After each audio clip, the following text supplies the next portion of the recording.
یہ جو ہم میلاد مناتے ہیں نا، یہ میلاد اللہ تعالیٰ کی توحید کا بہت بڑا اعلان ہے۔ ہم کہتے ہیں نبی پاک کا میلاد ہوا، جس کا میلاد ہوتا ہے وہ خدا نہیں ہوتا، جو پیدا ہوتا ہے وہ رب۔ جب ہم میلاد منا رہے ہوتے ہیں تو ہم یہ بتا رہے ہوتے ہیں بھئی حضور خدا نہیں، حضور تو 12 ربیع الاول کو پیدا ہوئے۔ تو جو پیدا ہو، رب پیدا، لم یلد ولم یولد، اللہ تبارک و تعالیٰ پیدا نہیں ہوتا، مالک تو ازلی ابدی شان رکھتا ہے۔ اس لیے عقیدہ توحید بندے کو مضبوط کر دیتا ہے۔ انسان جب عقیدہ توحید والا ہو جاتا ہے، اور نبی پاک علیہ السلام دنیا میں رب کی طرف بلانے آئے، وداعیا الی اللہ باذنہ وسراجا منیرا، حضور نے لوگوں کو اللہ کی جانب دعوت دی۔ جب انسان توحید والا ہو جاتا ہے تو مضبوط ہو جاتا ہے، وہ کسی سے نہیں ڈرتا، وہ سمجھتا ہے ہونا تو وہ ہے جو میرا رب چاہے گا، مجھے پریشان ہونے کی ضرورت کیا ہے۔ پھر اس کا بھروسہ بھی اللہ تعالیٰ پر، اس کی امیدیں بھی اللہ رسول سے، اس کی توجہات کا قبلہ بھی سارا ادھر ہی۔ تو حضور نے لوگوں کو عقیدہ دیا، مضبوط کیا۔ رسول پاک صلی اللہ تعالیٰ علیہ وسلم نے ذہنوں کو پختگی عطا فرمائی۔ تو سب سے بنیادی چیز حضور کا جو احسان ہے وہ عقیدہ ہے۔ نبی پاک صلی اللہ تعالیٰ علیہ وسلم ہمارے اوپر رب کا سب سے بڑا احسان ہے، اور اللہ تبارک و تعالیٰ نے سسکتی، تڑپتی، بے چین، پریشان، تکلیف میں مبتلا اپنی مخلوق پر رحم فرمایا اور رسول کریم عطا فرمائے۔ نبی پاک صلی اللہ تعالیٰ علیہ وسلم کی تشریف آوری نے ایک ایک ذرے پر احسان کیا۔ حضور سے ایک ایک نگر، ایک ایک پتا فیضیاب ہوا، لیکن بعض چیزیں ایسی ہیں جنہیں خصوصی طور پر سرکار نے نوازا، بعض معاملات پر خاص کرم نوازی حضور نے فرمائی۔ ایک اہم مسئلہ ہے عقیدے کا مسئلہ۔ جس بندے کا کوئی عقیدہ نہیں نہ ہوتا، کوئی نظریہ نہیں ہوتا، کوئی اس شخص کا خاص مزاج نہیں ہوتا، سمجھنے والا، ماننے والا، وہ بندہ بھی بیچارہ کوئی زندگی کا لطف نہیں اٹھا پاتا۔ اس کا کوئی نظریہ ہی نہیں ہے، کوئی سوچ ہی نہیں ہے، کوئی اس کی فکر ہی نہیں ہے اس نے کس طرف جانا ہے۔ عقیدہ نہ ہو بندے کا، یعنی دنیا میں معاذ اللہ کچھ ایسے لوگ پائے جاتے ہیں جو سرے سے اللہ تعالیٰ کو ہی نہیں مانتے۔ زندگی کیسے گزرے گی؟ وہ اپنی توجہات کا قبلہ کسے بنائیں گے؟ اور پھر دنیا میں کچھ لوگ ایسے گزرے جو کئی خداؤں کے قائل، کئی، اور پھر اہل عرب کا تو یہ حال کہ 360 بتوں کے سامنے جھکتے۔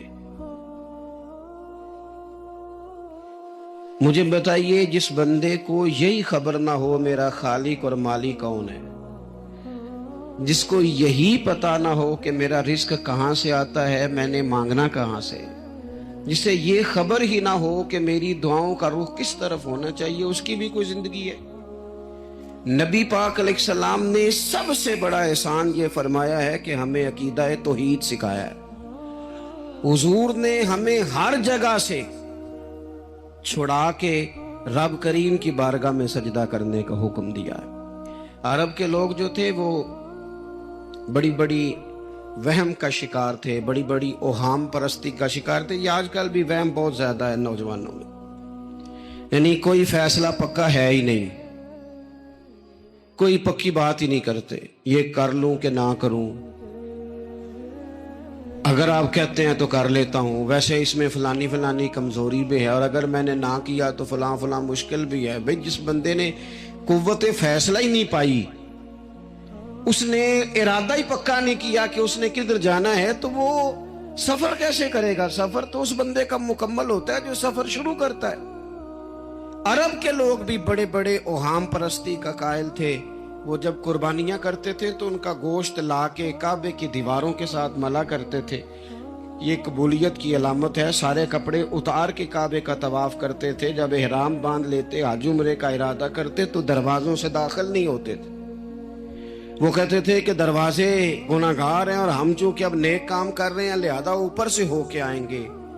رسول کریم علیہ الصلوۃ والسلام نے انہیں ان سارے وہموں سے، ساری پریشانیوں سے، ان ساری بدشگونیوں سے نکال کے کہا اللہ تمہارا مالک ہے، اللہ تمہارا محافظ ہے، ہوگا وہ جو رب چاہے گا۔ ذرا ذرا سی بات پہ سہم جانا، ذرا ذرا سی بات پہ ڈر جانا۔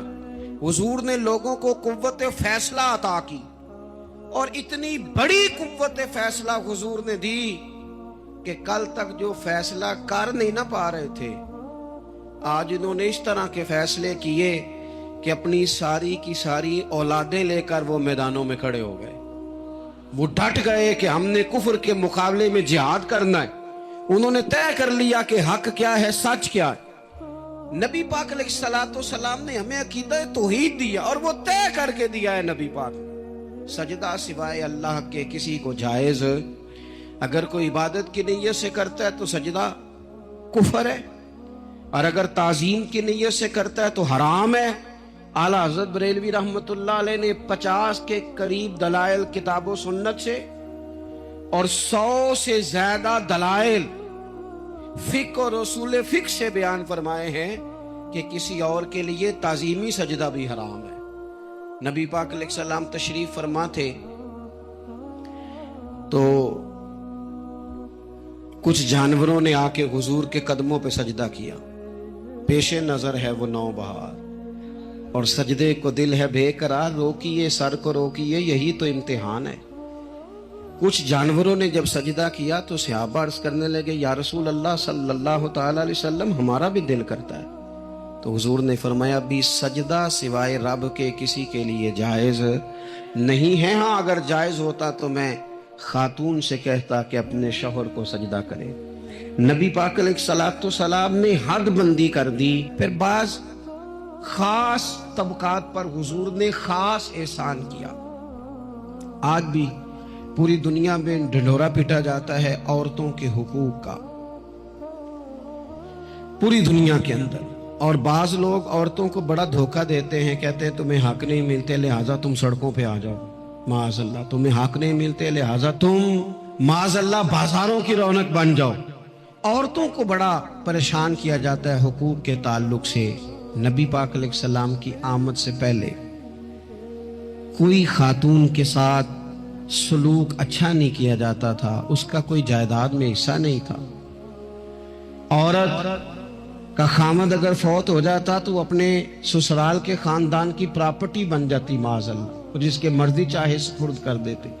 ہندوستان کے بعض علاقوں میں ایسی کبھی رسمیں بھی پائی جاتی تھی کہ بعض عورتیں اپنے خامد کے ساتھ جل جانا مناسب سمجھتی تھی کہ بعد میں کوئی زندگی تو ہوگی نہیں، اور بیوہ خاتون اور طلاق یافتہ خاتون، اس کے بارے میں تو لوگوں کا خیال تھا کہ شاید یہ خاتون بالکل سوسائٹی اور سماج کا حصہ ہی نہیں ہونی چاہیے۔ قربان جائیں، یہ اعزاز میرے نبی پاک نے دیا ہے۔ حضور نے پہلی شادی ہی اس خاتون سے کی ہے جن کا پہلے بھی نکاح ہو چکا تھا، اور خاتون کو حضور نے حقوق دیے، جائیداد میں حصہ دیا۔ کہا جو بیٹیوں کی بہنوں کی پرورش کر کے آئے گا اور اچھی پرورش کر کے انہیں روانہ کر دے گا، جس طرح میری 2 انگلیاں جڑی ہوئی ہیں میرے ساتھ جڑ کے جنت میں جائے گا۔ اور ایک روایت میں فرمایا کہ جب کسی کے ہاں بیٹی پیدا ہوتی ہے نا تو اللہ فرشتوں کو بھیجتا ہے، اور وہ اس کے گرد کھڑے ہو جاتے ہیں اور گھر والوں کو سلام کہتے ہیں، اور کہتے ہیں یہ ضعیفہ ایک ضعیفہ سے پیدا ہوئی ہے، یہ کمزور یعنی صنف کے لحاظ سے کمزور نازک بچی ایک نازک ماں سے پیدا ہوئی ہے۔ فرشتے کہتے ہیں جو اس کی پرورش کرے گا نا اللہ قیامت تک اس کی مدد کرے گا، اس کی ہمیشہ مدد ہوتی رہے۔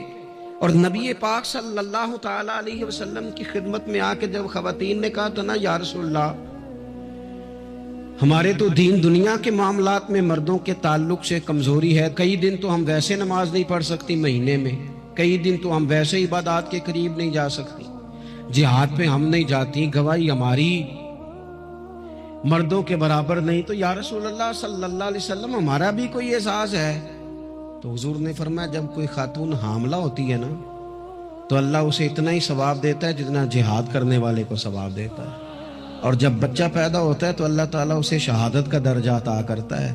اور جب وہ بچوں کو دودھ پلاتی ہے تو رب اسے غلام آزاد کرنے کا ثواب عطا کرتا ہے. ایک دفعہ نا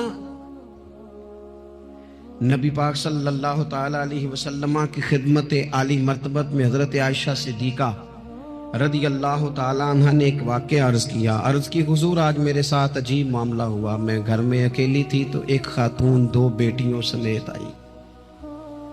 اس نے کہا کہ میں بھی بھوکی ہوں, میری بیٹیاں بھی پریشان ہیں, کھانا نہیں کھایا. سیدہ پاک کہتی ہیں یا رسول اللہ میرے پاس بھی 3 کھجوریں تھیں گھر میں پڑی. یہ 2 جہاں کے شاہ ہیں پر پاس کچھ رکھتے نہیں, اور 2 جہاں کی نعمتیں ہیں ان کے خالی ہاتھ میں. فرماتی ہیں وہ 3 کھجوریں میں نے ان 3 ماں بیٹیوں کو دے دی. ماں نے پہلے ایک کھجور دونوں بیٹیوں کو دی, پھر بچیاں وہ کھجور کھا کے ماں کی طرف دیکھنے لگی تو جو کھجور ماں کے پاس تھی اماں نے اس کے بھی 2 حصے کر کے بیٹیوں میں بانٹ دیے. حضرت عائشہ عرض کرنے لگی یا رسول اللہ میں نے یہ بڑا نرالا رنگ دیکھا ہے, ماں کا اپنے بچوں سے پیار کا انداز. تو حضور نے کیا فرمایا؟ نبی پاک علیہ الصلوۃ والسلام فرمانے لگے سن پھر اللہ تعالیٰ نے اس عورت پر جنت کو واجب کر دیا ہے. فرمایا اللہ نے اسے جہنم سے دور کر دیا ہے جو بیٹیوں کے معاملے میں آزمایا گیا, اور جس نے پھر ان کے ساتھ اچھا سلوک کیا. اپنا حضور کا عمل یہ تھا کہ حضور کی بڑی صاحبزادی سیدہ زینب رضی اللہ تعالیٰ عنہ, یہ حضور کی سب سے بڑی صاحبزادی ہیں. یہ بخاری میں آپ کو ملے گا کہ ان کی بیٹی جناب امامہ بنت زینب چھوٹی سی عمر تھی, تو جب حضور نماز کے لیے آتے تھے تو نواسی کو اٹھا کے ساتھ لے آتے تھے, اور وہ حضور نماز پڑھتے تھے تو وہ نبی پاک کے کندھوں پہ کھیلتی تھی. حضور نے عملاً بیٹیوں سے پیار کرنا سکھایا. بیٹیوں سے محبت کریں, بیٹیوں سے پیار کریں. بیٹیاں بڑی خیرخواہ ہوتی ہیں, بیٹیاں ماں باپ کی بڑی وفادار ہوتی ہیں, بیٹیاں بڑا خاص تعلق رکھتی ہیں. جوانوں آپ سے بھی کہوں گا بہنوں کی طرف توجہ رکھیں. جو کسی کی بہن آپ کے گھر ہے اس کا بھی خاص احساس کریں, وہ بھی کسی کی بہن ہے, لیکن اپنی بہن کے ساتھ بھی خاص نسبت کا تعلق قائم رکھیں. رشتوں میں اعتدال ہونا چاہیے. اس صنف کو نبی پاک علیہ السلام نے خاص کر کے نوازا ہے, اور ہمارا بھی ان کے ساتھ خاص رشتہ ہونا چاہیے. اسی طرح کا معاملہ یتیموں کے ساتھ ہے, کمزوروں کے ساتھ ہے. دیکھو آج نا ہمارے ہاں کمزوروں, غریبوں, مسکینوں, یتیموں کی مدد تو کی جاتی ہے, لیکن انہیں لوگ اپنے ماحول کا حصہ نہیں بناتے. یعنی کبھی گئے تو غریبوں میں آٹا بانٹ آئے, کبھی گئے تو غریبوں میں جا کے کپڑے تقسیم کر آئے, کبھی گئے تو غرباء کو کچھ وقتی طور پر کچھ ضروریات زندگی دے دی, کبھی عیدیاں بانٹ دی, کبھی سیلاب زدگان میں چلے گئے. غرباء کو کچھ نہ کچھ صدقات تو دے دیے جاتے ہیں, ان پر کچھ خیرات تو کر دیا جاتا ہے, لیکن انہیں سوسائٹی کا ماحول کا حصہ نہیں بنایا جاتا. ایسا نہیں ہوتا کہ ان غرباء کے بچوں کو اٹھا کے بڑے شہروں میں لایا جائے, ان کی تعلیم کا خیال کیا جائے, انہیں اپنے ماحول میں رکھا جائے, ان کی بہترین پرورش کا بندوبست کیا جائے. کائنات میں بڑے لوگوں نے کام کیا ویلفیئر کا, بڑے لوگوں نے غریبوں کے ساتھ تعاون کیا, بڑے لوگوں نے محبت کی, سب قابل تعریف ہے. لیکن ہم نے یہ کیا کہ ان کی امداد تو کی, لیکن ان کی محرومیوں کا ازالہ نہیں کیا. اور وہ امداد لے رہے تھے تو ان کی پچھلی نسل بھی امداد لے رہی تھی, یہ نسل بھی امداد لے رہی, اور خدا نہ کرے کہ اگلی نسل کو بھی امداد لینا پڑے. میرے نبی پاک صلی اللہ تعالیٰ علیہ وسلم کا انداز کچھ اس طرح کا ہے کہ امام بہقی نے لکھا ہے, حضرت بشیر بن عقبہ رضی اللہ تعالیٰ عنہ کہتے ہیں میرے والد انتقال کر گئے تھے, اور میں ایک جگہ پہ بیٹھ کر رو رہا تھا کہ نبی پاک صلی اللہ تعالیٰ علیہ وسلم میرے قریب سے گزرے, کیوں روتے ہو؟ یا رسول اللہ میرے والد کا انتقال ہو گیا, میری والدہ رخصت ہو گئی. تو یہ ہمیں حضور نے سبق دیا ہے. یہ یتیموں غریبوں کا خیال رکھنے کا یہ بھی ایک نقطہ، یہ بھی انداز ہے۔ کائنات کا بڑے سے بڑا درد دل رکھنے والا بندہ یہاں تک نہیں جا سکتا جو میرے رسول کریم نے بیان فرمایا۔ کہتے ہیں نبی پاک علیہ السلام فرمانے لگے، بشیر بن عقبہ، کیا تو اس بات پر راضی نہیں کہ میں تیرا باپ ہوں اور عائشہ تیری ماں ہو؟ آنا، تجھے ہم شامل کر لیں اپنے گھرانے میں، آ جانا، مکمل تیرے معاملات کا خیال کیا جائے تو آ جا۔ اتنا بڑا درجہ۔ نبی پاک نے تو حضرت سلمان فارسی کے بارے میں بھی فرمایا کہ میں نے انہیں اپنی اہل بیت میں شامل کر لیا۔ رسول اللہ صلی اللہ تعالی علیہ وسلم غرباء کے لیے، مساکین کے لیے، یتیموں کے لیے، ناداروں کے لیے جو خاص احسان بن کے آئے، وہ یہ والا لہجہ نہیں کہ ہم مطمئن ہو گئے کہ ٹھیک ہے ہم گئے تو تھے، اتنے پیکٹ بانٹ تو آئے، اتنا کچھ ہم نے دے تو دیا، فلانا کام کر تو لیا، اور وہ بھی کب تک کیا؟ جب تک خبریں تیز تھی۔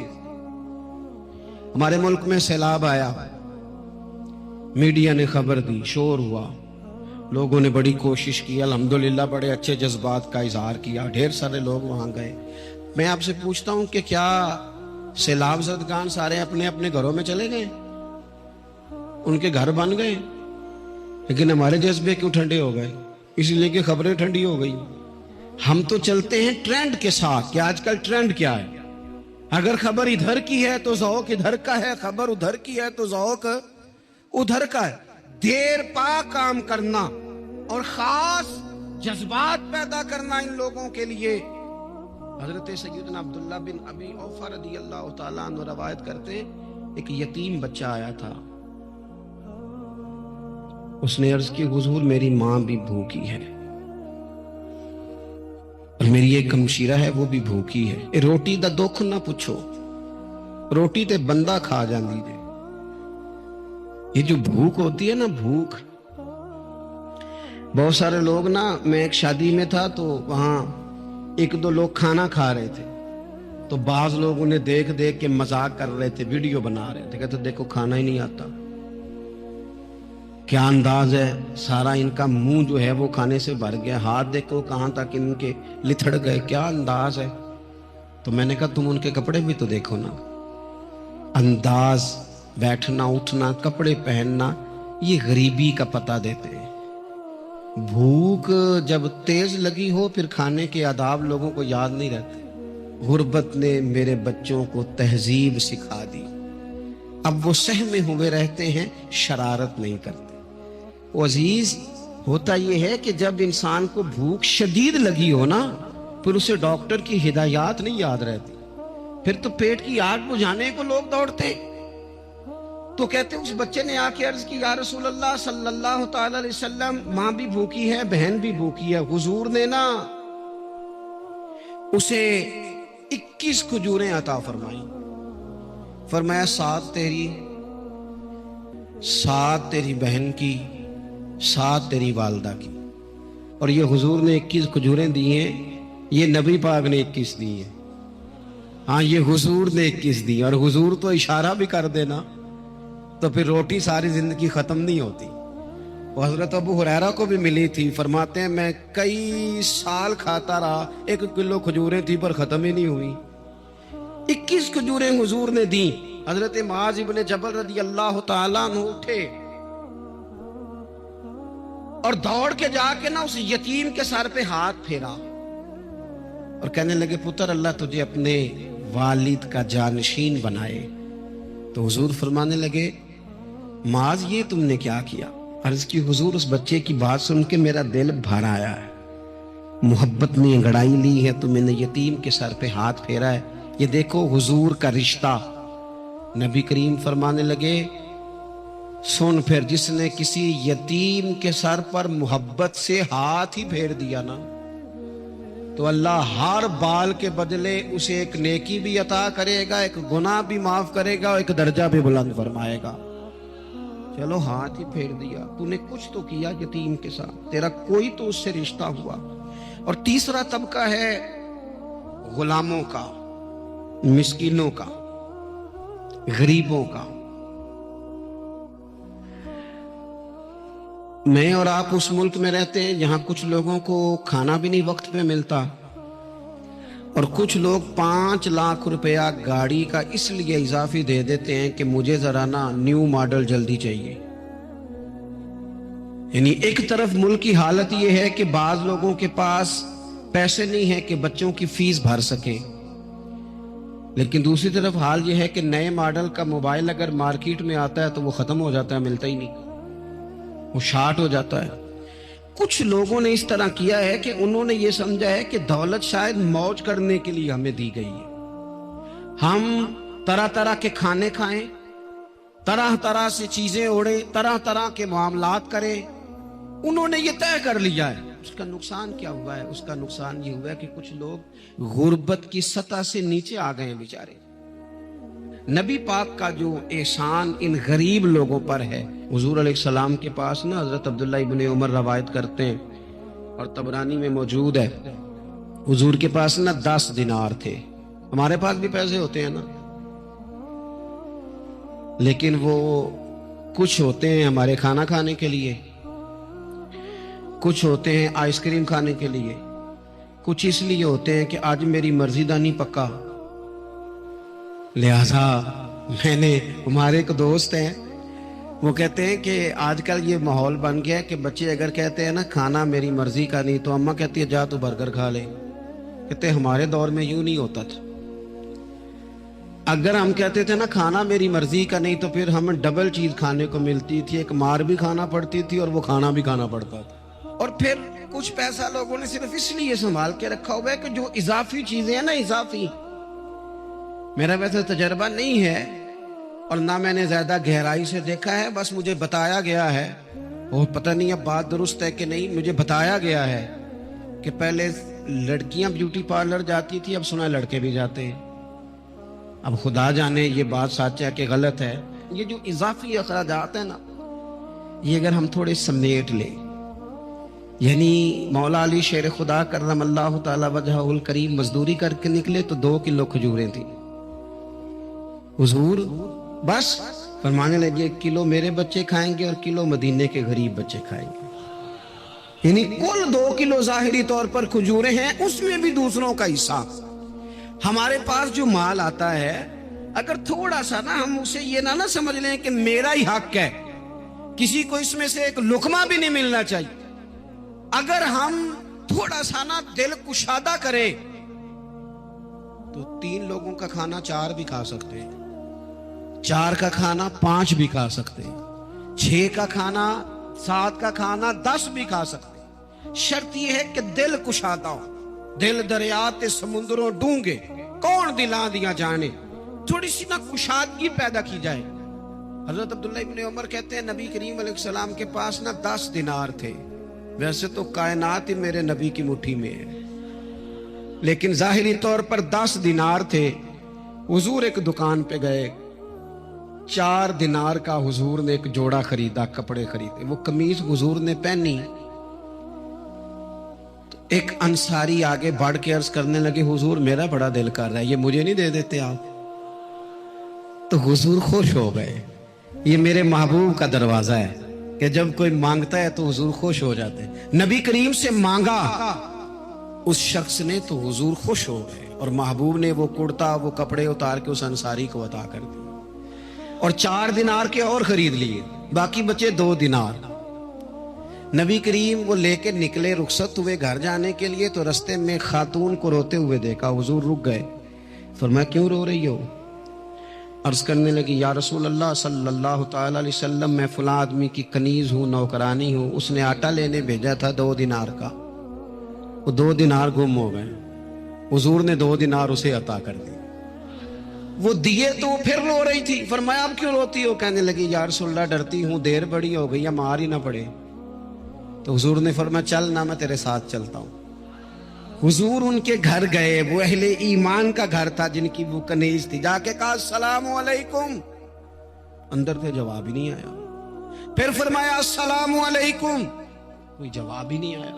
محبوب کا طریقہ مبارکہ تھا 3 دفعہ دستک، پھر واپسی، تیسری دفعہ کہا السلام علیکم تو وہ سارے بول پڑے وعلیکم السلام یا رسول اللہ۔ حضور ماں باپ قربان، تو حضور فرمانے لگے میں نے پہلے بھی 2 دفعہ سلام لیا, بولا کوئی نہیں. کہ یا رسول اللہ اپنے نصیب تھے نا کہ ہم پہ سلامتیاں بھیج کون رہا, ہم نے سوچا ذرا 3 دفعہ مل جائے سلامتی, ذرا مل جائے نا. حضور سلامتی بھیج رہے ہیں تو آتی رہے نا. تو محبوب کریم علیہ السلام فرمانے لگے یہ تمہاری کنیز وہاں کھڑی رو رہی تھی, اس بیچاری کے 2 دینار گم ہو گئے تھے, اسے دوبارہ سامان لاتے کچھ دیر ہو گئی, اس پر سختی نہ کرنا, مارنا نہ. غلام کہنے لگے حضور اس خاتون کے قربان جائیں جو ہمارے کریم رسول کو ہم جیسے غریبوں کے گھر تک لے آئی ہے, مارنا کیا, ہم اسے آزاد کرتے ہیں, یہ آزاد ہے اللہ کی رضا کے لیے. یہ دیکھو یہ میرے نبی پاک کا انداز ہے. حضور نکلے تو جناب عبداللہ ابن عمر فرماتے ہیں رسول کریم فرمانے لگے شکر ہے اللہ تعالیٰ کا 10 دینار تھے, ایک انصاری نے بھی قمیض پہن لی, میں نے بھی قمیض پہن لی, اور رب نے ایک کنیز کو آزاد بھی فرما دیا. یہ انداز ہمیں نبی کریم نے دیا ہے کہ ہم اپنے دولتوں میں, اللہ کی عطاؤں میں غرباء کو, قریبیوں کو, رشتہ داروں کو, بہن بھائیوں کو تھوڑا شریک کر لیں, تاکہ وہ جو آسودگی اللہ نے ہمیں دی ہے اس میں سے دوسروں کو بھی کچھ نفع ملے. اور ایک بات آخر میں آپ کی خدمت میں یہ عرض کرنی ہے کہ جو زیر دست لوگ ہوتے ہیں نا, غلام, ملازم, نوکر, آپ اپنی زندگی کے مسائل دیکھ لیں. جن لوگوں کے پاس لاکھوں آتا ہے, کبھی ہزاروں آنے لگ جائے تو پریشان ہو جاتے ہیں, تو جن کے پاس صرف سینکڑوں ہوتے ہیں. تو ایسا تو نہیں کہ آپ ہی ٹینشن میں ہیں اور آپ ہی کو غصہ آتا ہے, وہ بیچارہ کبھی نوکر بھی تو ٹینشن میں ہو سکتا ہے نا, ملازم کو بھی تو کبھی ٹینشن ہوتی ہے نا, اس کے ساتھ بھی تو مسائل وابستہ ہے نا. حضرت سیدنا ابو مسعود انصاری رضی اللہ تعالیٰ عنہ بیان کرتے ہیں کہ مجھے اپنے غلام پہ غصہ آیا تو میں اسے مار رہا تھا, نبی کریم تشریف لے آئے, حضور نے ایک جملہ کہا تو میں رو پڑا. حضور فرمانے لگے جتنا اختیار تجھے اس پر حاصل ہے نا, اس سے کہیں بڑھ کر رب کو تیرے اوپر اختیار حاصل ہے, لہذا اللہ سے ڈر, اس کے معاملے میں اللہ سے ڈر. اور پھر حضور تو صرف غلام نہیں, جانوروں کے حق تک کا خیال فرماتے. ایک جگہ تشریف لے گئے تو اونٹ آپ کے پیروں پہ سر رکھ کے رویا, نبی کریم نے اس کی پشت پہ ہاتھ پھیرا, فرمایا اس کے مالک کو بلاؤ نا. جب وہ آیا تو کیا ارشاد فرمایا, فرمایا تو اس کے معاملے میں اللہ سے نہیں ڈرتا, اس نے شکایت کی ہے کہ تو اس کی طاقت سے زیادہ بوجھ ڈالتا ہے, چارہ اور پانی بھی وقت پر نہیں دیتا. یہ حضور کے احسانات ہیں, ہمیں ان احسانات کا خاص خیال رکھنا چاہیے. اور یہ جو ایام ہے عید میلاد النبی کے, ان ایام میں بالخصوص ہمیں غریبوں کے ساتھ, یتیموں کے ساتھ, بیواؤں کے ساتھ, مساکین کے ساتھ, لاچاروں کے ساتھ اس لحاظ سے زیادہ مدد کرنی چاہیے کہ میرے رسول پاک انہی کے لیے تو زیادہ رحمت بن کے آئے, انہی کا تو محبوب نے خیال زیادہ فرمایا, انہی کے بارے میں تو ہمیں تلقین زیادہ فرمائی. وہ اپنے پرائے کا غم کھانے والا, مرادیں غریبوں کی بھر لانے والا, مصیبت میں غیروں کے کام آنے والا, وہ نبیوں میں رحمت لقب پانے والا. تو نبی پاک علیہ السلام کے غلاموں, یہ ہمیں سیکھنا ہے, اس پر ہمیں عمل کرنا ہے. اللہ کریم کی بارگاہ میں دعا ہے اللہ ہماری حاضری کو قبول فرمائے. آخر دعوانا ان الحمدللہ.